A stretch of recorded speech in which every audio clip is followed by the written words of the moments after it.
What's up everyone, welcome back to a brand new video. So I've done a couple of videos like these before. I've done what if Gohan and Goten were twins, I'm continuing one where Goku and Raditz are twins, and I'm even doing one with Vegeta and Tarble being together. I can tell a lot of you like when I cover different sibling duos here, and there's one that I get requested a lot that I surprisingly haven't done yet. One character being a fan favorite, and one being one that wasn't really used too much, who is essentially a clean slate right now.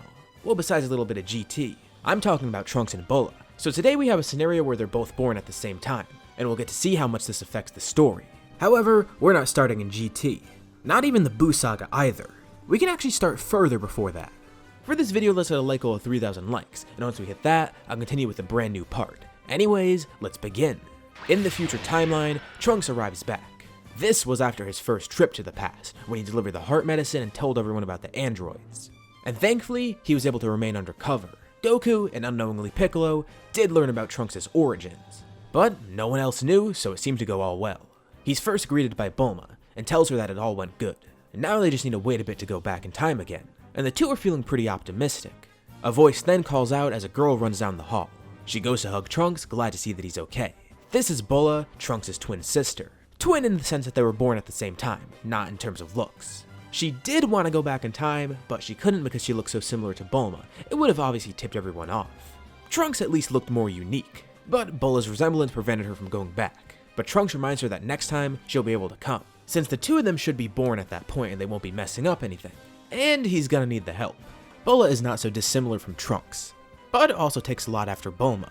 While the two are similar in terms of power, their personalities aren't really too much the same. Trunks, well, he's Trunks.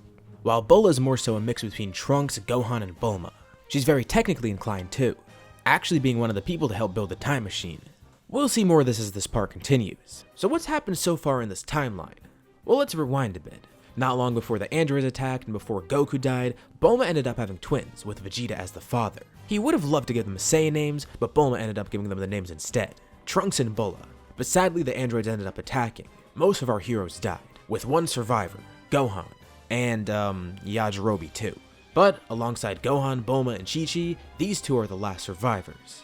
Gohan was still relatively young at the time, but he promised, once these two were older, he was going to train them. They'll all become Super Saiyans and defeat the androids, once and for all. Fast forward years into the future. Gohan's been training them and it's been going well. With an extra training partner, Trunks has grown stronger, and Bulla is around his same strength. Gohan wanted them to get Super Saiyan, but they've had a tough time accessing it. They did have one near-death encounter with the androids, but luckily they were able to escape. Sadly, he ended up losing his arm. They had one Senzu bean left and he had to split it in half, giving one piece to Trunks and Bulla each. This didn't fully heal them, but it kept them alive, which is all he wanted. And it's becoming increasingly clear, they're at a very big disadvantage. No Senzu beans are left, Gohan is now injured, and the two still have trouble accessing Super Saiyan. Inevitably, this leads to Gohan's demise. Gohan didn't want them to get hurt, and he viewed this as an opportunity to fight the androids. A piece of him expected this to be his last fight, but either way, he didn't care.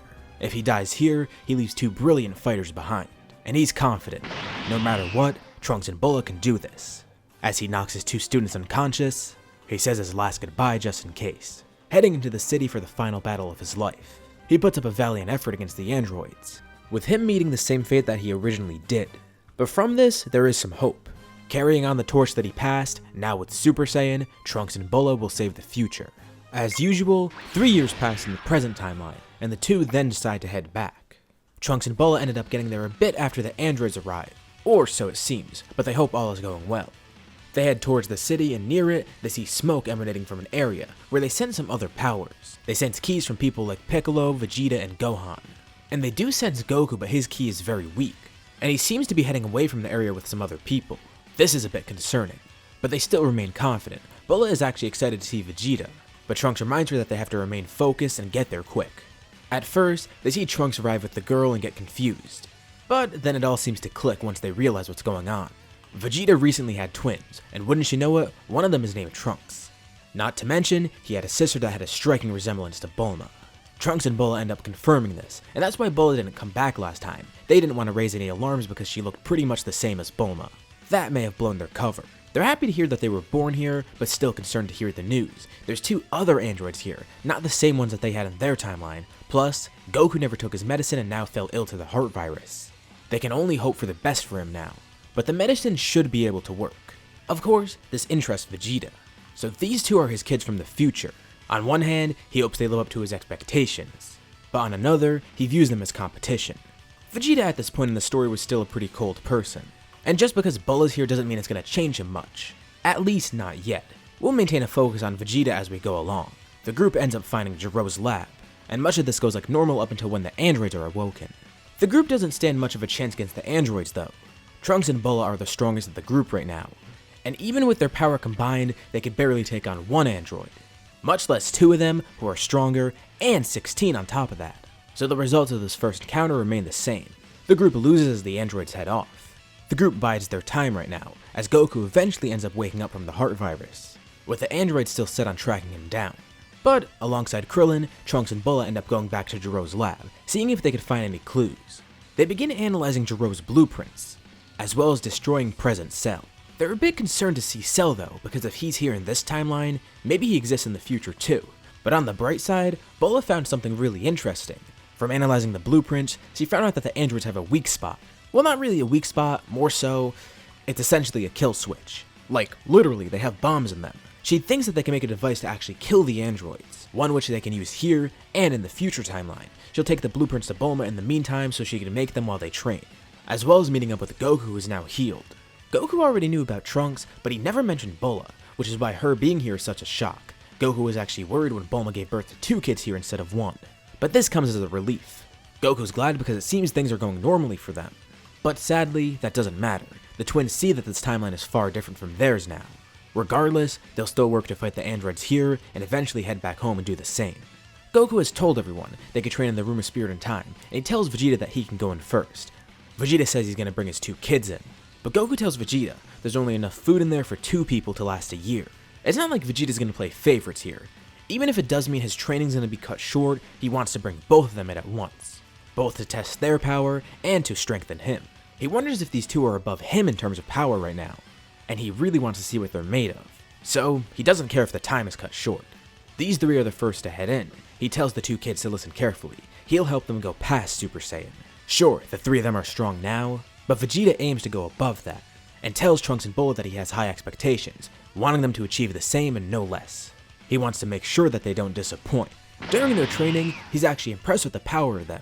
Despite their conditions in the future, they seem to become really strong, possibly above him, but it seems like that's still not enough for the androids.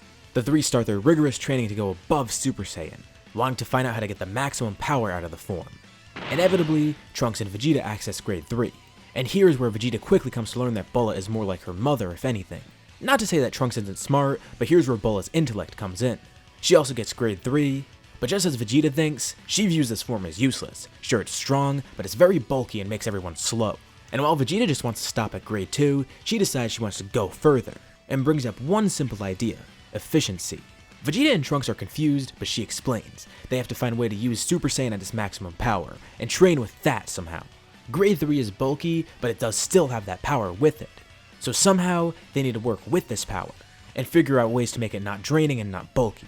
She compares it to making a machine. They want to find a balance that makes it efficient, getting the best of both worlds for everything.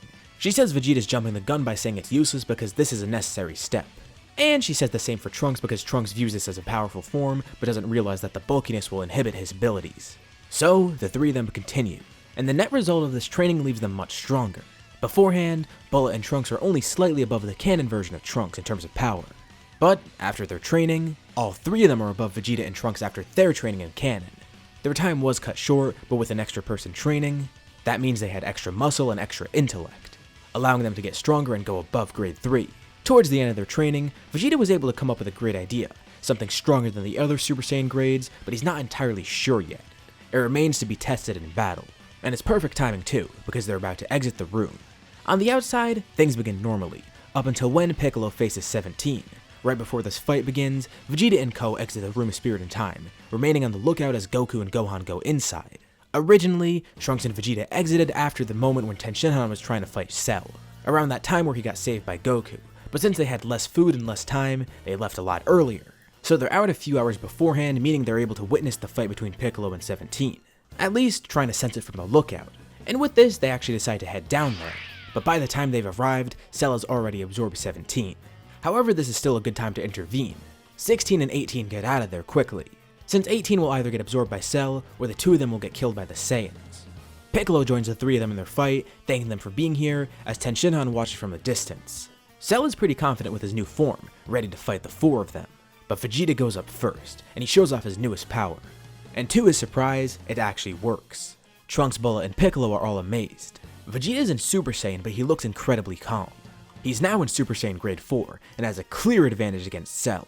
He's easily able to defeat the android here.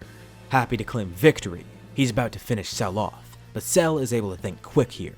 Vegeta's guard is clearly lowered, so Cell stabs him in the side, stealing some energy to heal himself. Trunks and Bulla rush to intervene, but Cell then launches a solar flare, blinding all four of them as he escapes. Cell was able to outplay Vegeta here. It's similar to how Frieza destroyed Earth in Resurrection F. Simply put, Vegeta's guard was down and that left him open. Well, I guess it's better for him to learn it early on here. Everyone's vision recovers and they help Vegeta up. Thankfully, his injury isn't serious. Cell didn't take too much energy, because he had to rush to go after the androids. By charging up some energy in his hands, Vegeta cauterizes the wound, and the twins tell Piccolo to take him to the lookout, but Vegeta won't leave. He tells him that he's coming to find Cell, regardless of his injury.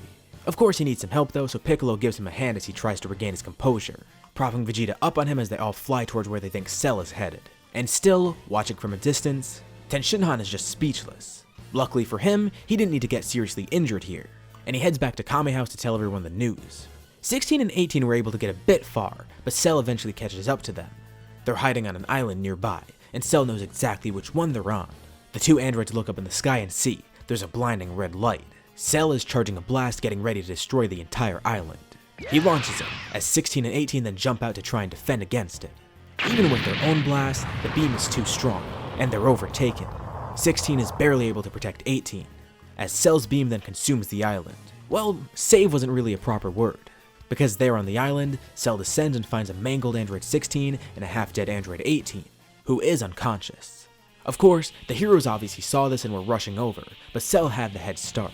Just as Cell begins absorbing android 18, Trunks and Bulla both launch a combined Masenko, and from a distance, they see Cell grin at them.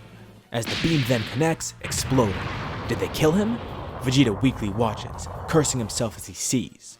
Damn it, this was his fault. The smoke from the blast clears, with the island entirely destroyed. Hovering above the water remains one thing: Cell with his newest evolution. He's achieved perfection.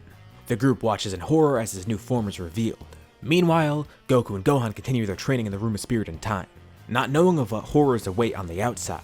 Hopefully, everything is okay out there. And this is where we'll leave off for now. So what did you guys think about this part? Do you think we'll see any changes with Vegeta here? How will Trunks and Bulla help? What will happen with Goku and Gohan's training? Leave your thoughts and suggestions in the comments below. I'll be sure to check them out to see what you guys think. As always, if you liked the video, be sure to drop a like, and let's try to hit that like goal so we can get another part for this series. If you haven't already, why not subscribe, as well as hitting the bell icon to get notified about any future parts of this What If, or any other videos that I upload on my channel. Thank you all for watching, and I'll see you on my next video.